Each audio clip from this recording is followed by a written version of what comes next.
Hey, what's going on, everybody? This is the Watchers. And as always, Drew and JC are here, and we have a fantastic guest that I'm really excited to speak with.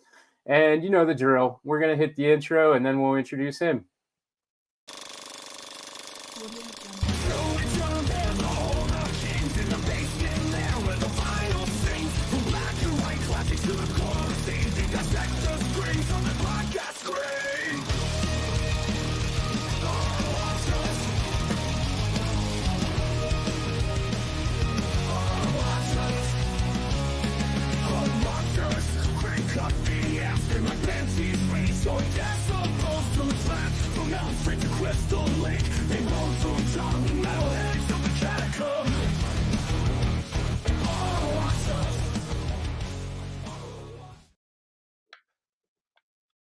That's right. This is a Horror Watchers episode, and tonight we're being joined by uh, filmmaker SeanQKing, who I'm really stoked to speak with. So, without further ado, I'll pass the microphone over to him and let him tell you all a little bit about himself. Hey, my name is SeanQKing.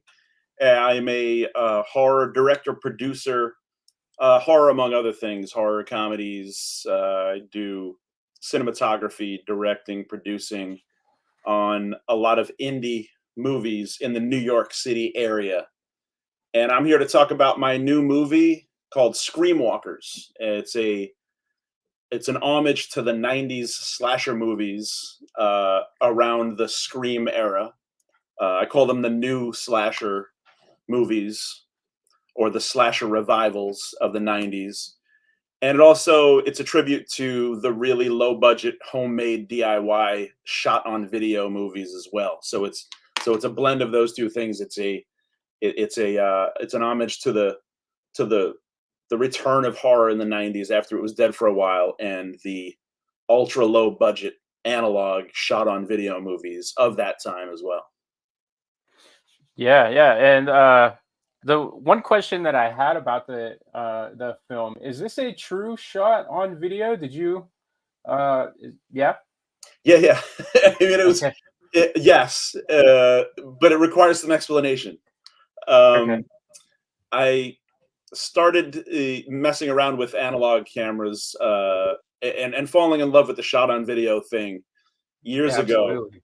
Um, just because they're so much fun, and they're so charming in a way that these producers, they know they don't have everything they need to make a picture that's going to get released, legitimately released. So what they do is they just they work with what they have, and most of the time it's camcorders. It's consumer camcorders, the kind the family camcorder, the one that dad is always filming with. So I mean, they have big ideas, but they have very small resources. And what that kind of creates are just some really charming movies, some great ideas, and they're all full of heart and ingenuity and creativity. And that's how I started making movies when I was 12 years old. I started with the camcorder that I found in my mom's closet, and then messing around a few years later with Super 8 film and 16 millimeter film. Um, so when it came time to do this movie, The Screamwalkers, this was an exercise of getting back to basics, because my day job, I'm a director, cinematographer of like corporate commercial documentary films. And Oh, cool. so I'm dealing with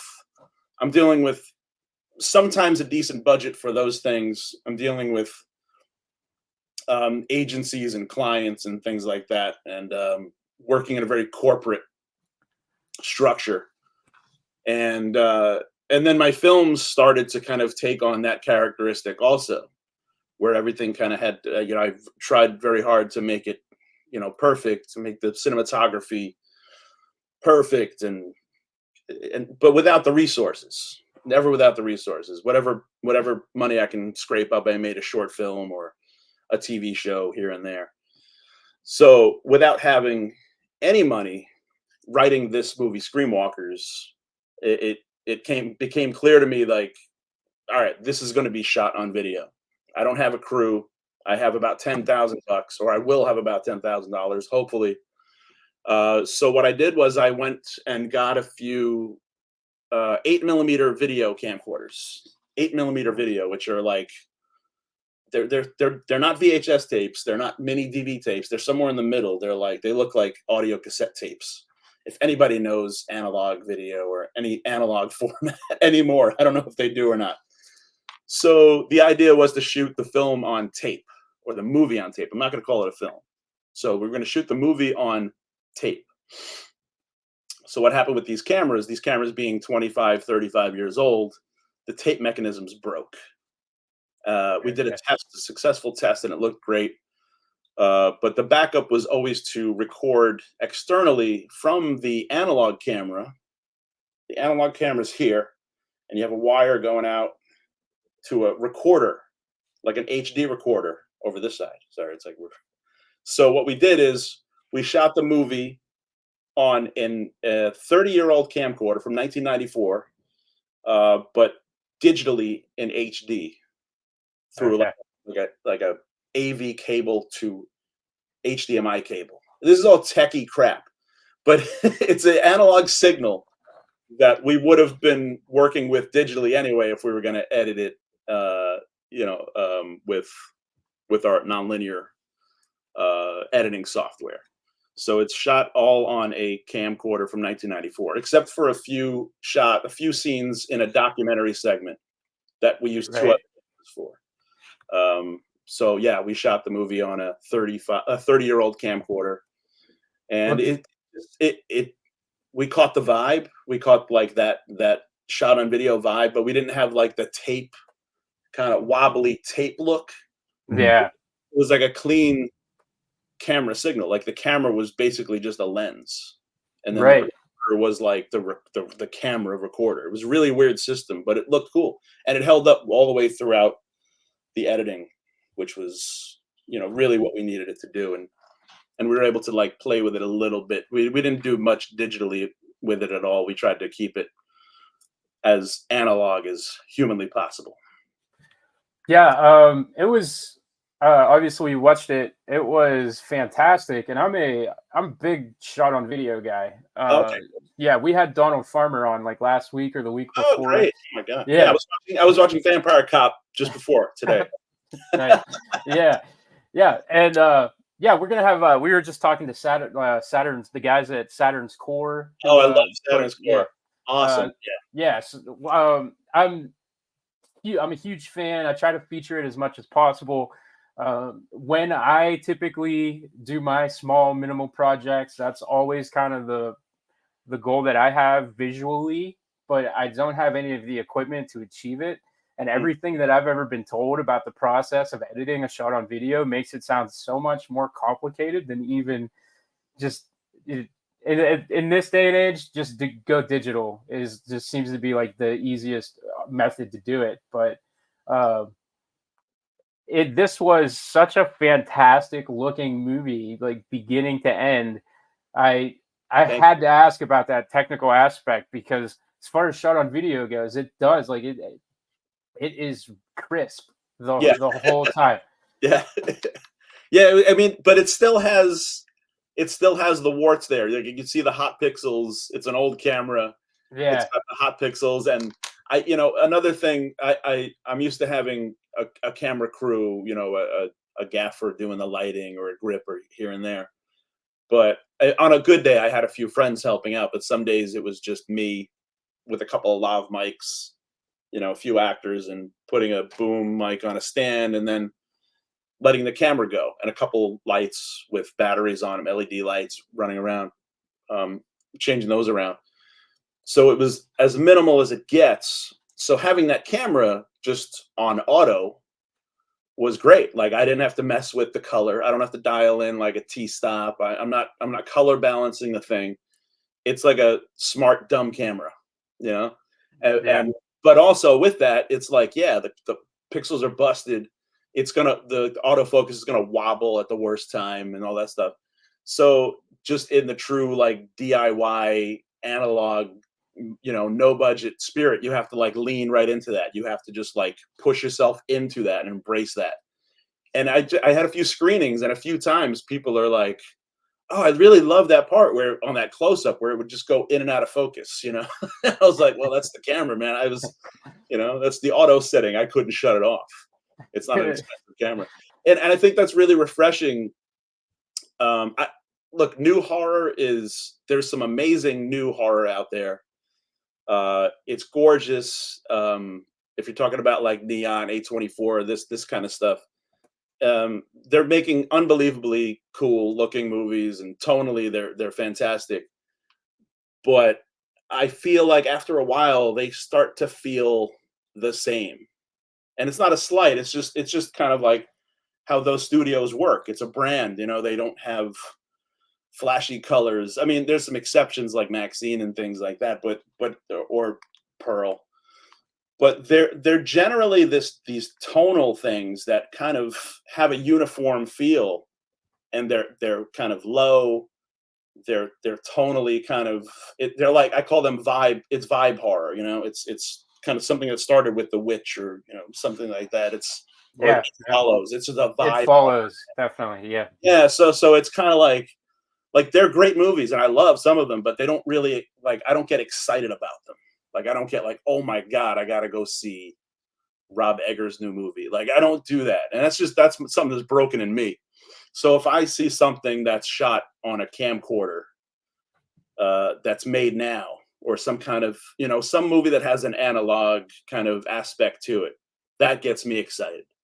So the idea of leaning into that analog thing, I think it gives the movie a separate vibe, and it gets people who are kind of tired of the same old thing right now excited, the way I kind of am tired of the same old thing.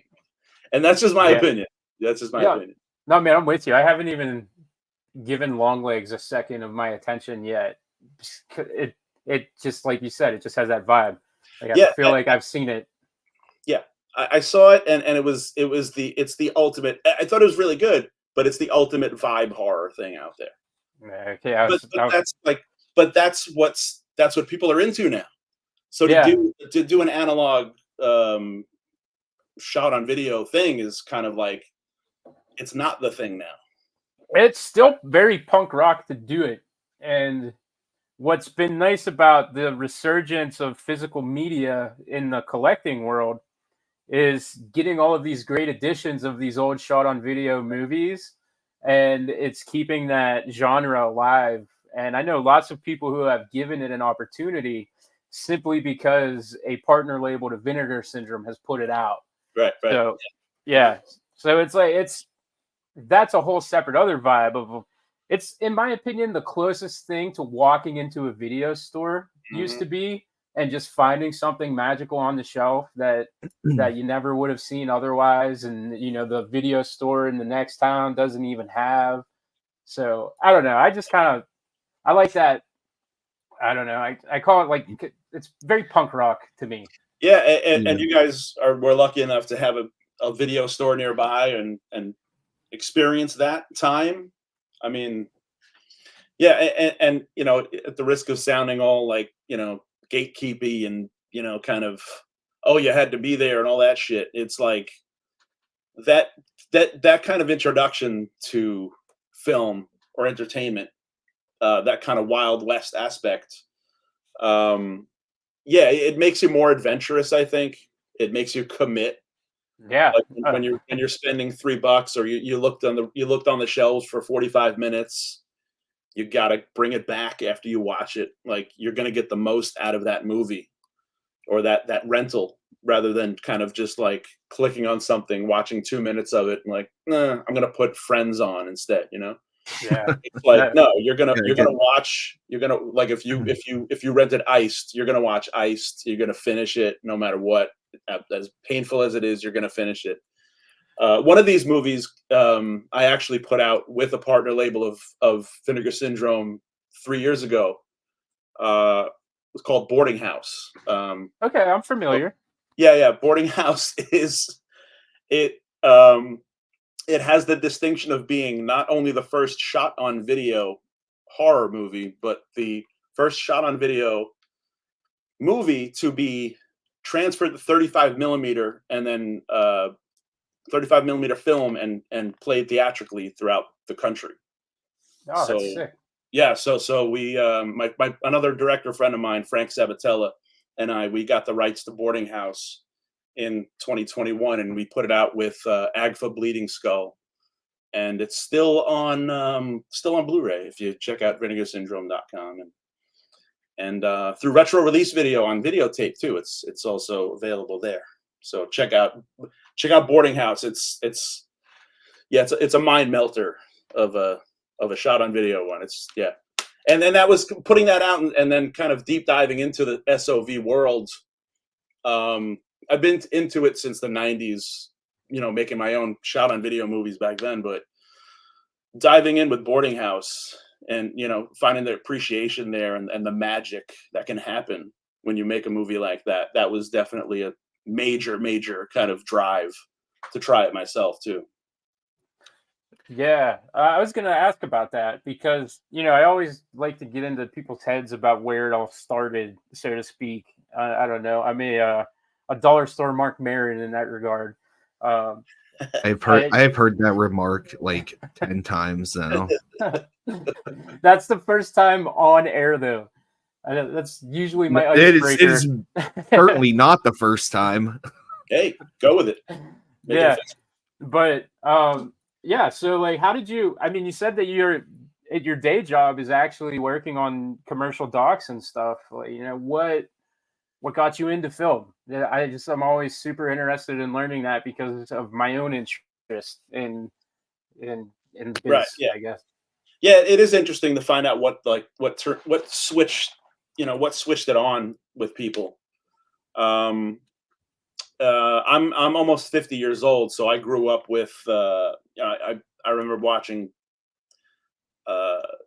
like the first movie that I remember seeing in the theater was like Jaws. No, I'm not sorry, not Jaws, Star Wars.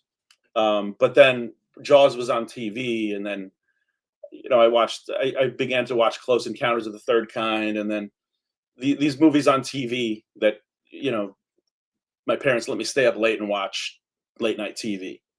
So weird stuff would come on, Night of the Living Dead, and the old Universal monster movies would play. And then cable came in and video stores. When my parents would bring me to the drive-in and the theaters and stuff, that was one thing. But once we discovered late night TV, cable, and the video store, I mean, it was just wide open. It just like the doors just blew off, and there was another world there. And I don't quite know what made that magical, but maybe just escaping, what sucked in life, what what you didn't want to deal with. I mean, you could watch HBO all day and forget about all that crap, or go to the video store, get a stack of tapes, and just like that's what you're doing. That's what you're doing that weekend. So it was recreational, but it was educational. But like the movies that like flipped that switch were the Evil Dead movies for sure. Probably because they were so low budget and felt handmade, especially the first one. Yeah. Where you start to see the seams in the makeup, you start to see the flaws, even on like VHS, like you could see how, the effects were falling off, or a tube under the makeup, like spurting the blood out, like, even Evil Dead, where they cut, there was like a matte line around the moon and stuff, like the bad effects that they tried to do, but didn't have the resources to do properly. It's like the Wizard of Oz, when when you pulled the curtain and it's not magic, it's just a guy pulling levers. So that was just like, whoa, like, and even weird shit, like you'd see a boom mic in some shots, you'd see the boom mic pop in, and you're like, look, what the hell is that? Like, is that a microphone? And then your mind travels down the thing. It's like, oh wait, that's on a pole. Somebody's holding that off the camera. Like, is that somebody's job? You know? And then you start to read Tom Savini's makeup effects books and Dick Smith's makeup effects books, and you get a subscription to Fangoria, and then you're just like, you're done. That's it. You know, that's your life. You know, and the smart ones grow up and get a family and, you know, a regular job, and, you know, good for them. Regular jobs suck. Yeah. I'll speak for that right now. The family is great, but the regular job can go f itself at this point. Yeah. Well, there's an argument to be made for either side, you know. But yeah, no, it's really funny that you brought up Evil Dead because obviously, you know, Evil Dead was a big inspiration for me too for those same reasons. But that didn't really occur until, you know, middle school or high school when I'm rewatching this movie all the time and I'm like really falling in love. The one that I always remember coming back to is when the eye is thrown across the room and you can see like where the stick is being moved. Incredible. Yeah. You see the monofilament on one where they slide it down the room, and then that shot where you can see the pole holding the, and you're just like, it's right there. Like, how could they leave that in there? Like, but just the audacity of that is just like, wow, man, like, what isn't possible at this point? Like, what can't they do? And the fact that they were just like, fuck it, who cares? It's fun. Right. Like, that kind of idea is so irresistible. I've always loved comedy, so like to see something so ridiculous and audacious and absurd makes you want to try that kind of thing yourself. And especially when you can see how they did it. You're like, I can do that right now. I got some sticks and a ping pong ball. Like, let me go try that. And then but at that point, that's when you start to get like, all right, well, I can't do it alone. I need somebody to throw the eyeball off camera, you know, or I need somebody to hold that boom pole, you know. And then you start to recruit, you know, the people in your neighborhood, you know, or back then, the kids in your neighborhood. And then before you know it, you have like a little production team, and you're just recreating the things that you saw in other movies, but you'd record it on Friday, Saturday night, you'd watch it over and over again. You'd have a party and watch the movie you made. And then you know, Sunday you start a new one, you know, tape over that one and you start a new movie, you know. So that's like the process, you know.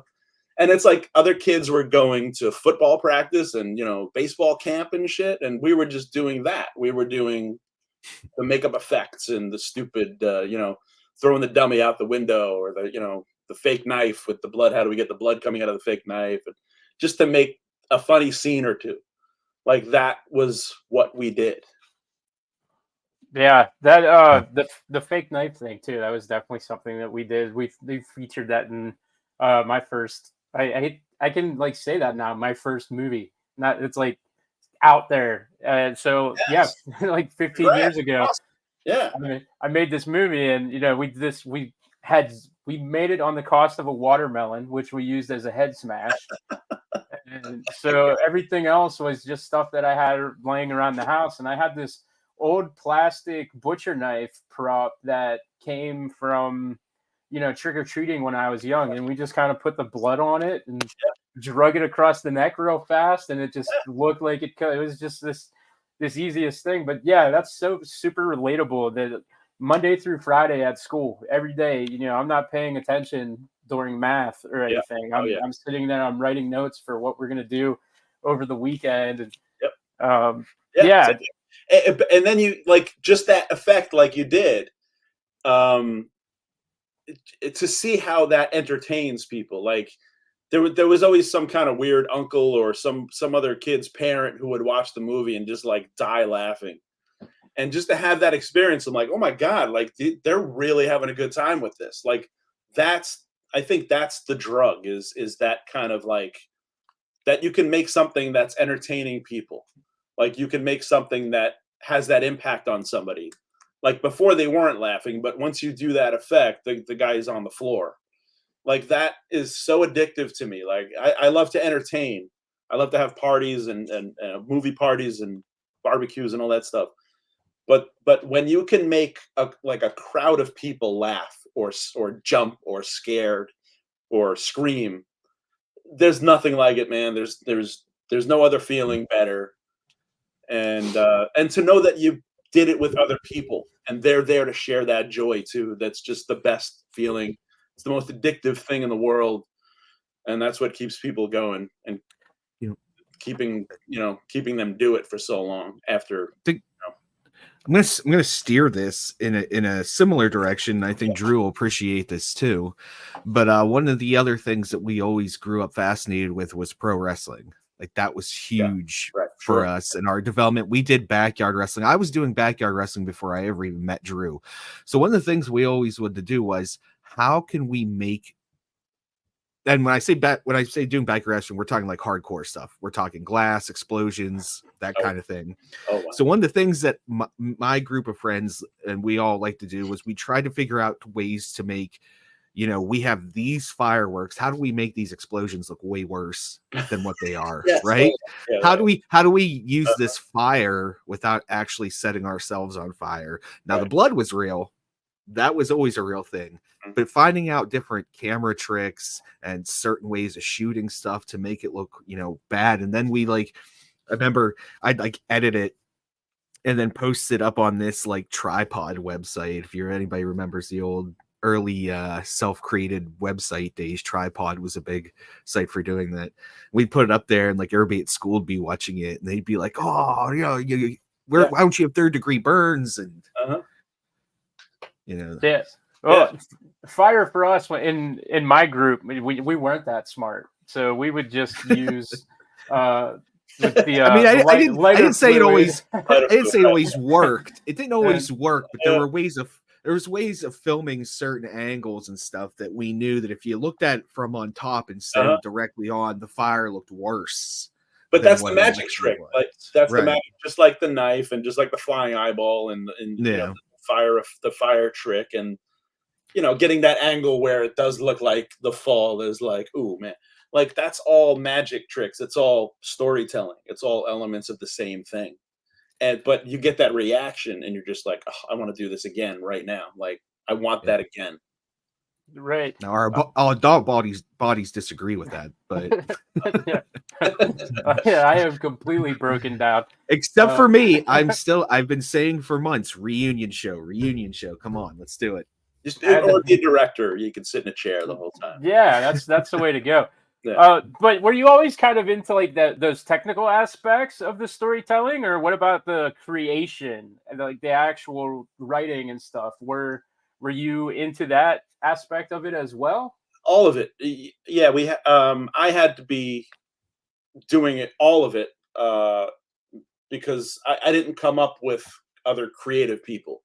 It wasn't until high school where I started to meet other like fully creative people. So it was, I had to, come up with a concept. I had to get the right people to do the concept. I had to get the makeup effects there, all the production stuff too. But without knowing what this was, what writing was, or what directing was, or concepts, it was just a means to an end. It was, well, I want to see this guy fall off a car and roll into the gutter and smash his head open and his brains come. Like I want to see that. Yeah. But you can't just do that because like nobody's going to want to watch just that trick like I do, but there's got to be a framework to it. So why does the guy fall off the car and get his, brain smashed in? Like, okay, now you got to come up with a story to do that. And it always starts, rudimentary. It always starts, with references of everything else. But then you start to find the things that you think are weird and interesting, and make you laugh. And then if you're lucky, you find other people that share that and are able to do that too. And I got very lucky finding a few filmmakers on Long Island, where I am in New York. We made movies and we put them on cable access TV. This goes back to like 1996 or 97, where streaming video was never even you could not imagine such a thing. What we're doing right now. So, but Wayne's World did it. Right. Shit, do we have a channel like the channel that Wayne's World is on here in Long Island? Oh yeah, they're everywhere actually.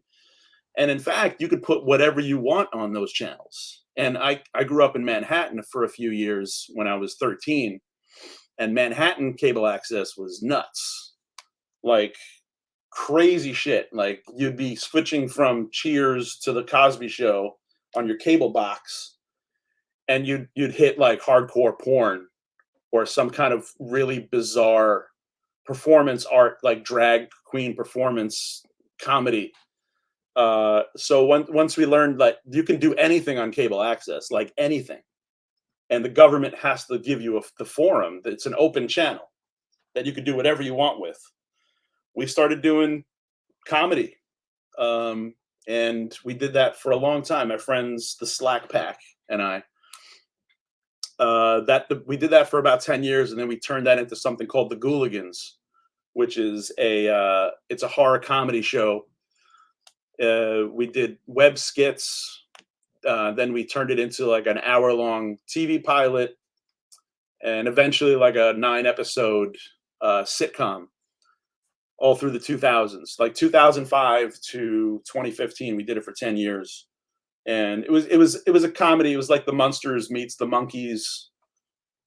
If you're into that kind of stuff, like it was a zombie, a Frankenstein, a vampire, and a werewolf live together and get into absurd, surreal adventures. Shenanigans. What's that? Just shenanigans. Yeah. It's silly. It's comedy, but we had to come up with concepts. We had to come up with characters. Like what does Wolfgang the Wolfman do this week when Frankenstein's cooking with Wolfsbane in the kitchen? It's like so that kind of stuff. But we always tried to find like a human aspect of what made it funny, or what made it, the drama, what made the drama funny. So you have to frame it in a story. And those guys, the Gooligans, the Slack Pack, the Gooligans, you can watch. It's all on YouTube if you want to check that out. I was going to ask about that because I had seen it on your director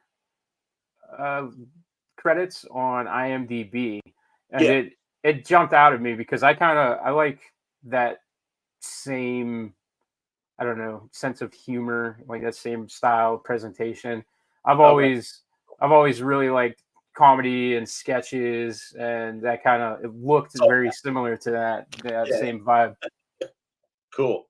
Yeah, it's all that stuff. It's all just, and it's a very homemade, handmade show too. We didn't have a budget, but we got it out there. We traveled with it to horror conventions, and we did live appearances for 10 years. And we had to be comedians, though, comedians in makeup, in monster makeup. So learning that and kind of understanding that the mechanics of comedy makes you a better horror filmmaker too, and vice versa, because horror and comedy are, parallel, emotions. I mean, if you're scared, you're laughing. If you're laughing, you're scared. It's kind of the same thing. So, and it's also the same mechanisms that make them work. It's timing. It's all timing. Drama's different. Drama is kind of like more nebulous. You have to really feel drama, but comedy and horror, it's all just kind of like set up, payoff, wait here, hit there. It's all kind of music. So doing that for 10 years and then just doing horror movies in between, producing some crime flicks here and there in New York, just staying busy with all the creative stuff, because you can't just, if you're doing commercials and corporate documentaries the whole time, you're just gonna, you're not gonna last long making movies. Yeah. You're gonna want to get out quick. When you say corporate documentaries, are we talking like McDonald's training videos, or like Netflix documentaries, like true crime miniseries type stuff? No, not like full documentaries, but more like what you said about the training stuff. Well, let me put it this way. I mean, I have a great time making them. The more boring the job is, the better you're going to get paid, and the more fun the job is, the less you're going to get paid. Mm-hmm. That's the general rule of where a lot of filmmakers are. Not just me, but like a lot of filmmakers out there who are doing DIY stuff. We're doing low budget things, even medium to big budget movies. I mean, I have friends who have had, you know, many seven-figure, you know, $1 million movies, and they're still doing, you know, event weddings photography and things like that. It's just, it's a reality that not a lot of people want to say, because everybody's kind of posturing for, you know, for their professional profile. But it's like, no, you know, you could be making a 200 like a $2 million movie one year, and then the next year you're you know, you're shooting weddings, and you're doing McDonald's training films. It's Yeah. it's the reality of things, until you're all the way in one business and out of the other. It's kind of like, that's what you're doing. You're riding both sides of it. Well, I mean, the reason I ask is because I think it's super fascinating. I'm not, I don't think I'm the only one. I think there's kind of there's like a cult following to, especially the '90s training videos Oh where yeah, yeah. Oh, those they are would so much fun. Yeah.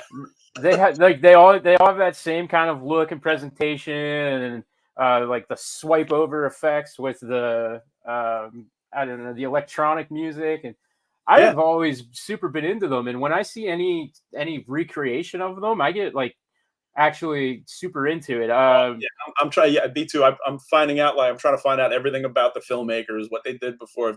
If they're like spoofing a training film, I'm like, yeah, I'm all over it too.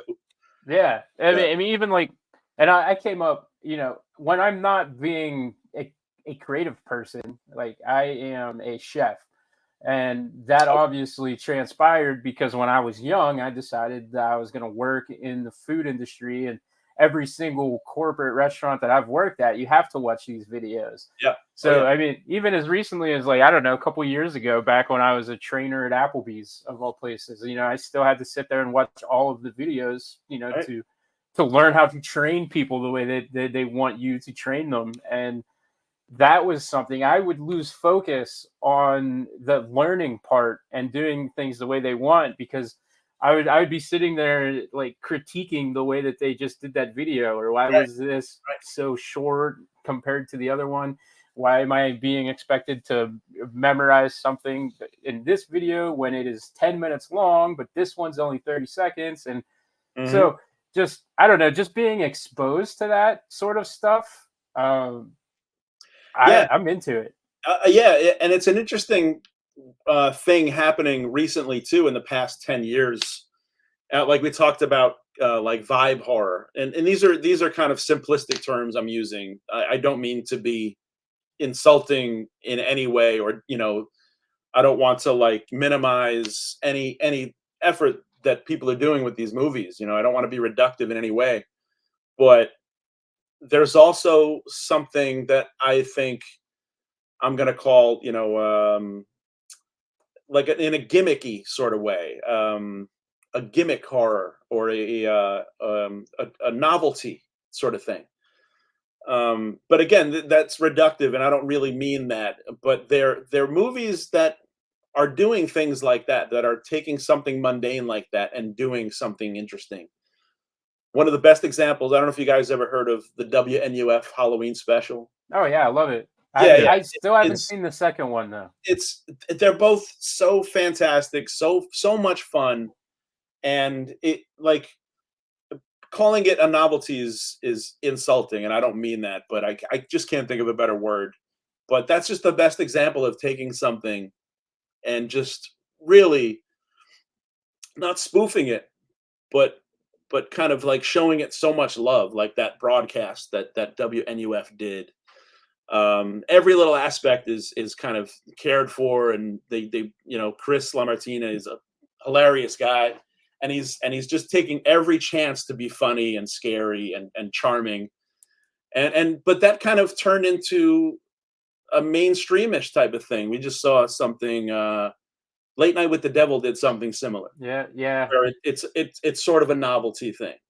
I love that too. That was great. I mean, you take a talk show, you know, and it's a séance on a talk show, an exorcism on a talk show. Like, you just take that simple concept and just do really fun and interesting things with it, and then you have like a subgenre. Right. Yeah. Yeah. I love that movie too. I I don't. I had a great time with it. I mean, Yeah. it was so much fun, and it felt different than what else, you know, what I was going to movies to watch. It felt really different. It excited me. When I saw the concept, I was like, unlike Long Legs, which I was like, I'll go see it. Late Night with the Devil is like, I have to go see that. I want to see what happens when that girl gets possessed on television. Like, I have to see that. Yeah, comparatively, there was similar hype for In a Violent Nature, which Right, yeah, that's another one. Mhm. Right, yeah. Uh-huh. yeah, I mean, Yeah, I wish I could say I loved that one as much as I loved Late Night, but I just thought it was a really great idea that I hope gets executed a little differently when they do the sequel that they just announced, because yeah, it kept my attention, but I right, mean, I got bored with it after the 100th time that we saw that same shot of him walking through the right. woods over the right shoulder. Yeah, I But didn't I see it. appreciated it. Yeah, but you got to appreciate it for doing something different. Yeah, And like Skinamarink did the same thing too. I didn't see that one either. But like, there's a weird time now where there is an audience for these things. I mean, you can't put the Terrifier movies in there because they're fairly kind of like, you know, they play by the rules, sort of. Certainly not with the violence, but with the other things. I love them both too. But there's definitely a time for these offbeat kind of like movies that take a different approach than what we're used to seeing, and audiences are going to check it out. They're not making 100 million or 50 million bucks, but they're making, I mean, they're only made for under $1 million or a few million, if that. You know, in the case of Skinamarink, you know, 20, $30,000, you know, initially, and then they can make, you know, millions of dollars at the box office. So it's like, you know, there's room for all of this now. The Winnie the Pooh movies, you know, like I didn't see yeah. them, but like that's the same kind of thing. It's like, Oh man, wow, people are going to see these things. There is an the Winnie audience. the Winnie the Pooh movies are fantastic. They're such a See? just a shameless good time. Right, yeah. And there's an audience for that who might be kind of like, sure, they'll go see you know, Long Legs, but they also want to go and have a lot of fun too, or rent it, or you know, whatever. So I think that horror fans are just desperate for anything good, I think. Um, but it's a bonus when it's something kind of different. And Right. we're always waiting for that different thing to happen. Yeah, and then you know what? I'll use that to segue back into Screamwalkers too, because the second, and I mean the literal second that that ad showed up on my timeline on Oh, cool. Facebook, I immediately was like, okay, I have not heard of this, but I am going to find out everything, and I'm going to get them on the show so that we can, you know, talk. And you know, I'm glad that I did, because first of all, like the movie was great. I liked it beginning to end. Something that drew me in was having it kind of the lore being based on Bastet. Uh, just for the other nerdy things that I'm into, my last D&D character was based off of Bastet and All right, cool. Awesome. named Bastet. So Yeah, like that's awesome. Okay, great. outside of having that you know, like the horror and, you know, Scream being one of my favorite like mainstream franchises, I have a Ghostface tattoo, and Great, great. Perfect. so everything just kind of pulled me in, and then I was like, oh, okay. And on top of that, now here's this Egyptian god stuff that I was researching not all that long ago for this That's character. that's hilarious. That's great. Did you guys make the mask, or was that just kind of something where you're like, here's a mask, how do I um, build a story around this thing that I now have in front of me? Yeah, it's definitely that. It's an interesting story with an amazing kind of climax too. The mask. Uh, I'll take on a little journey with it. My partner Wilpin Tarich, he's my partner in the movie Screamwalkers. He does these kind of extreme alternate reality games, these role playing games. They're kind of like they're live horror experiences Okay. out in Long Island here. So it'll be anything from like the most extreme role playing thing where you're kidnapped and you know you have to go through this torture to find out a clue how to get out of it, and there's an audience for it, and he orchestrates all of this stuff. He writes the stories, he produces all of them, and they're kind of exclusive events, you know. but then he also does fun Halloween experiences like haunted houses and haunted trails and things. So one year he wanted to populate one of his haunted trails with these kind of knockoff horror characters. Not Freddy, not Jason, not Ghostface, but something that could have been that from an alternate reality was the idea. And one of the creations he came up with was the copycat killer, which is the mask that we used. Oh, here, this is what it looks like. I don't know if you can. That's the mask that we used in the movie. I just have a pin of it. Yeah. So it kind of looks a little familiar. So that was one of the characters, and we were gonna shoot like a little video promo because since I do commercials, I help him out doing the commercials for his horror experiences.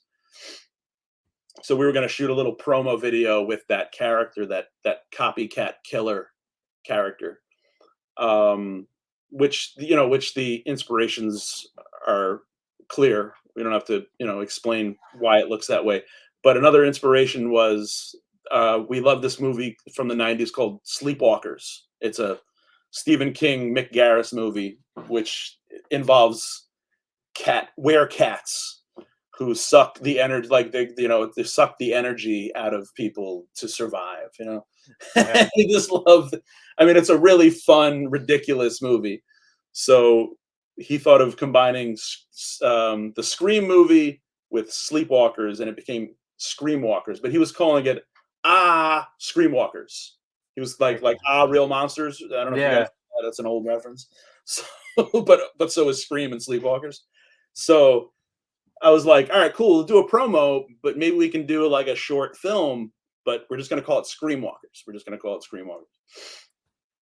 And the idea was to take that mask and make the movie around the mask. So we had to come up with a story. Why does it look like a cat? Why does it kill? Who's wearing the mask and all this other stuff? So we talked about it for a while, but there was always this lingering problem that we had with the mask looking like another mask from another popular 90s slasher movie. So we began talking with the company that created that mask, and I got to be careful what I say, which mask it is. So we were either going to be sued by the company. The company's called Fun World, right? Who makes that mask, that famous 90s slasher mask with the ghost-looking thing, right? So we were like, we're either going to get sued by this company for using this if anybody sees this, or we're gonna have them make this mask and put it in stores, right? So those are the two options that we had. We're like, all right, well, fuck it, we're gonna make the movie because it's gonna be so much fun, and we got to do something with this cool mask you have. So we made the movie. We came up with the crazy story with Bastet and the 9 lives and all this other stuff. And to find out what happens, you should watch Screamwalkers. You'll have to buy a Blu-ray because it's not streaming yet, but we are looking for distribution. So we finished the movie, and while we were finishing the movie, we reached out to somebody at Fun World named R.J. Torbert. Now, R.J. Torbert, like if you're a Scream Uber fan, you'd know the name because R.J. Torbert is the person that created or named that mask in that famous 90s slasher movie from 1996. And R.J. Torbert is the kind of brand enforcer at Fun World, and he goes to the movie sets and makes sure the mask is used properly. And he's been on all of the Scream movies. He's the one who's making sure that they're using the mask properly. And so we reached out to R.J. Torbert, and he was like, we were like, hey, like, is this cool what we're doing here? It's a really small movie. Like, nobody's seen it yet.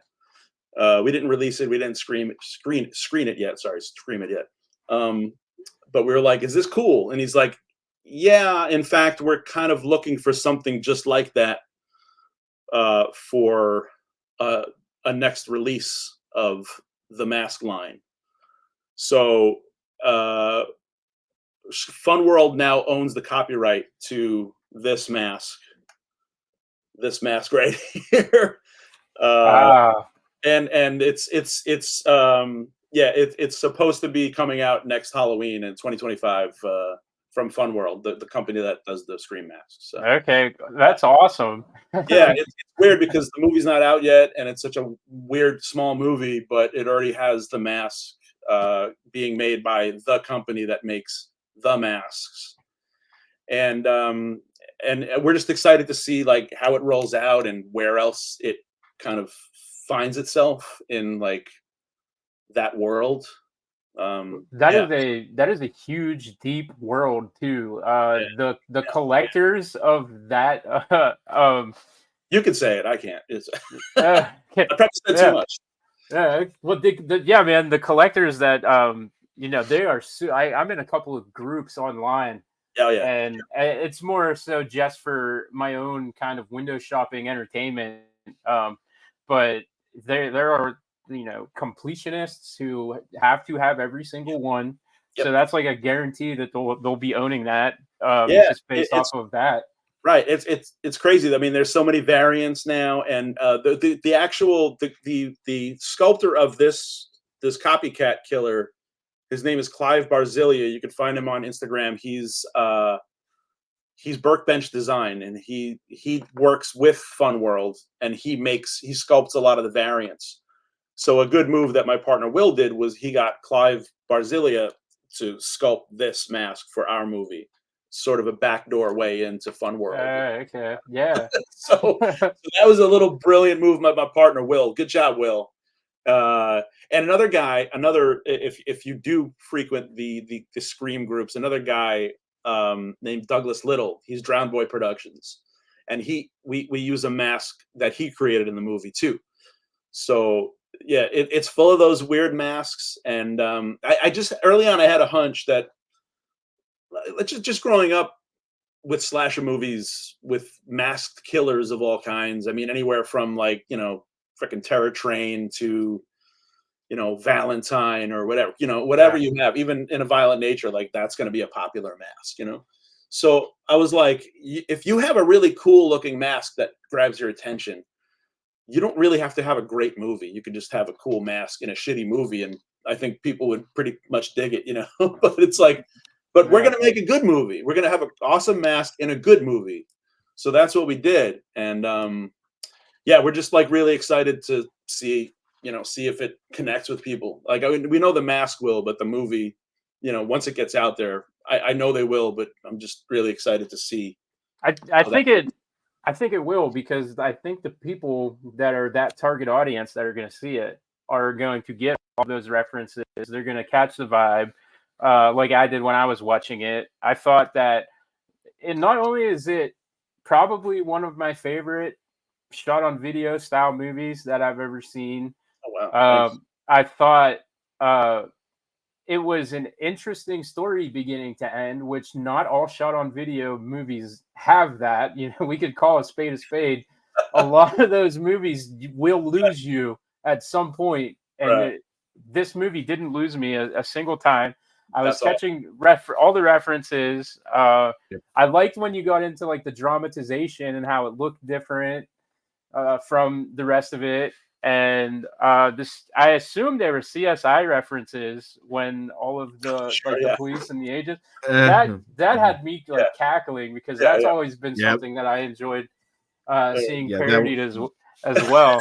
yeah. If Uh, yeah, that anybody's one. seen the David Caruso, yeah, the Yeah, that one. sunglasses. caught him, like yeah, that kind of thing. Yeah, That one got me, and every single time it kept going, that's Yeah, awesome. That's great. yeah. was just another. And for me, this honestly was my first shot on video. Going well, not the first one I've watched, but the first one I knowingly watched. Okay, cool. So like going into this, knowing what it was, Drew didn't really tell me anything about it. He just said it's good, just watch it.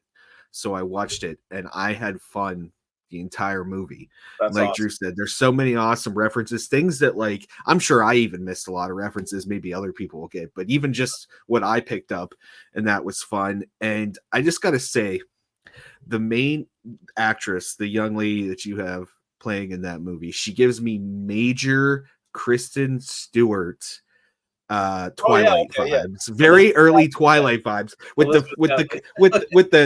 deadpan facial expressions and stuff like that. And at first I was kind of like, is this what she's going for, or is this just like her acting? But the way that she carried herself through the movie, like it just reminded me that like when I watched, and I mean this positively, endearingly. I understand what you mean. I like it too. Yeah. Thank you for saying all those nice things. Yeah, I have one more too, and this is a huge compliment because I'm pretty notoriously anti-giallo, and for me, this even felt like a giallo, and I enjoyed every bit of it. So, like, it's not that I'm anti-giallo; it's just that I always lose. Like, that's one of the genres, it's that mystery thriller, killer under the mask, and it's always. That's kind of where Scream took that inspiration. It wasn't certainly anything new or exciting when they did it, but for that mainstream audience that may have never seen any of Argento stuff or the other Italian stuff, but I always tend to fade out when I'm watching a giallo, and at some point we're gonna have like a giallo thing where one of our friends and people that are also content creators out there super into giallo, he's gonna like come up with a list, and we're gonna do like a giallo special to try to bring me out of that. But that's one thing that I was like, I wanted to make a note of so that I could have it on record, is that I would consider this movie to be a giallo as well. That's great. And it was fantastic, like beginning to end. I loved every bit of it. So it's my favorite giallo that I've ever seen. Oh man, that's crazy. But thank you. No, I love giallo too. But and it's also like there's a strange parallel to like the other SOV movies. Kind of a similar kind of thing with those SOV movies and giallos. And Argento movies in general, and also Fulci movies, and a lot of kind of like more artistically bent horror movies. It's like the script. It's almost like, oh, we have all these cool kills, and we have the vibe and the music and the lighting, and it's all like, we have the black gloves and all that stuff. But they're like, you're like, where am I? Who is this people? Like, I can't follow what the mystery is anymore. But like giallo, it feels like it's kind of intentionally kind of mucky, like the plot, Yeah. And so that's why I think like I love giallo too, but like I like the ones that are tight, the ones that I know what's going on, I know who the suspects are and why they're a suspect. And then the other SOVs, like you were talking about, when they lose you too, I think that's just because like they're just not plot focused and kind of story focused either. But a lot of that is like in a good way, like Boarding House or something, where you're just like, I have no idea what day it is. I don't know who these people are suddenly. Like, what room are we in? I have no idea, but I'm still like, I'm in. However, whatever's happening, I'm in. Yeah, it's like that Ed Wood magic. I just don't see the harm in like taking care of a screenplay, taking care of a plot and motivations and making them real people and stuff. Like maybe that's not as fun as kind of being weird and kind of, absurd and stuff. But I think in the long run, like it makes a better movie where you actually do, like you are like, wait, is it that one or is it not that one? Why would they be killing people? Or, like you're just along for the ride more. And it's not difficult to kind of, maybe I'm oversimplifying it, but it's like the screenplay is so damn important, and the actors, who I got an amazing cast with. So it's like if you have a good script and you have good actors and you have good sound, you have a chance at making a good movie. So like those are the three elements you need, really. Something else that I took note of that I want to comment on real quick is just the crispness of the movie. When I say that, I don't mean like the visual style, the art style, or anything like that. And I say this, so as I've gotten older, and Drew can attest to this, especially after this weekend, that I am not offended by anything ever. Like nothing offends me. You can show me anything, and it's not going to bother me. Thanks. But I've at the point where so many horror movies just go for like, what's the most shocking, disgusting, horrifying, offensive thing that we can throw on screen? Let's just keep doing it over and over again. Yeah. To the point that it's old, right? Mm-hmm. So what I wanted to say is I watched this and it's crisp because it was like nostalgic to me, but it was also tasteful. And I know nobody wants to hear that their horror movie, horror movie was tasteful. I'll take it. That's beautiful. But as you see, there's hundreds of horror movies that anybody can watch at any given time, and some of them are just like, you know, like what am I? The whole point of the movie was just to like offend me. Like, is that what that's what we're doing? It's a little thin. Right. And I'm not saying there's anything wrong with those movies. Those movies have an audience and stuff. But as I said, like as I've gotten older, like I'm so used to it. It's like, you know, I tune it out after that. But this was different. I think all the timing was perfect. And from start to finish, you know, I threw it on like right towards the end of like, I work from home. So like right towards, if anybody from work's watching, please don't tell. But right towards the end, and I ended up, I had moved my laptop, you know, off, and I was just watching it. So everybody, please, and whatever this comes out, if it's streaming, please go watch it. It's great. Thank you so much. That's awesome. I'm happy to be a second screen. That's fine. You know, so anytime, but just, you know, give me the one screen in the last like 10 minutes. Well, so that's surprisingly when I get most of my good watching done, because any other time I'm up running around with the dogs, cleaning stuff up. So if I do it like right mid-afternoon, that's when I have my focus is the best. No, I appreciate that. That's awesome. I'm so happy you get that out of it. It was intentional. Some things weren't intentional, which is, you know, a part of the SOV thing, and then no budget thing too. So you have to kind of be like, all right, you know, this works, this doesn't. But if you're entertained the whole way through, then, you know, a filmmaker has done their job. If it's not boring, they've done a good job, and that's it.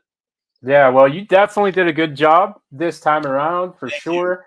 You know, we do usually like to cut it off at about right now, and you know, we hit that hour mark. It's always amazing to hit that hour and wonder how we got there so quick. We did it. Oh yeah. So, we always want to, you know, give our guests every opportunity to.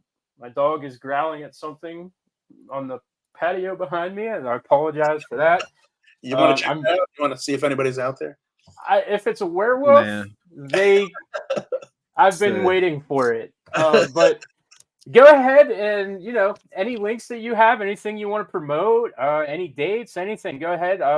We do have some links right now on the video, but we have a large audio following that hasn't crossed over to any of our streaming stuff yet. So yeah. Gotcha. We still have an open Indiegogo campaign. You can just go to Indiegogo.com and search Screamwalkers. You'll see our copycat killer up there. And from there, you can buy merchandise. You can buy apparel. You can buy Blu-rays, some screen-used props. The mask is one of the masks still available. And you can find us on all the socials, Screamwalkers or Screamwalkers Movie. And that's on Instagram, TikTok, Facebook. You can get a Blu-ray on eBay. Remember eBay? So you can buy a Blu-ray there. If you go to eBay and search Screamwalkers, you'll see you can buy a Blu-ray. And we're gonna be at a lot of film festivals. The rest of this year and next year, we're gonna be on tour at a lot of horror conventions, horror movie conventions. Most specifically, September 12th to 15th in Cincinnati, Ohio. We're gonna be at the Horror Hound weekend, and we're gonna be there representing Screamwalkers. And yeah, if you follow the Instagram or Facebook, that's the best way to keep updated on all things Screamwalkers. Yeah. And hopefully with all the luck in the world, you'll be able to go into like Spirit Halloween next year or Halloween City and pick up a copycat killer mask and be a Screamwalker for Halloween next year. So I will totally do it. I've already scared the kids in my neighborhood to where parents have asked me to please stop, but that's great. That wasn't during Halloween that happened, though. Of course not. And they have the weapon that the copycat killer uses. It's called a claw blade, and it's kind of our version of a another 80s Wes Craven style thing. Wes Craven's a god to me, so everything that I know I learned from Wes Craven. So everybody just know that I just bought the Blu-ray copy on eBay. So everybody else go buy it too. Yeah, we're setting the tone. Wow, not only do I intend to purchase it as well, but I have one of our listeners / we call him our producer, told me to tell you that he had planned to make a donation on Indiegogo. Now I haven't heard from him, so I don't know if he's just chasing clout or not. But I figured give me his name and I'll track him down. but thank you both. Drew and JC, thank you so much for watching the movie and giving me the time to talk about it, and all your kind words. Thank you so much. Yeah. Thank you for joining us, and everybody listening, check out those dates, check out the movie. Just support the dude. This was a lot of fun. He didn't have to come on here. We will go ahead and we'll hit that outro, and we'll see everybody on the next episode. The preceding program has been brought to you by the Watchers Podcast Network. If you enjoyed the show, please like, subscribe, and share with your friends to help grow our network. Check us out on all social media platforms, YouTube, and wherever you get your podcasts. And until next time, thanks for your support.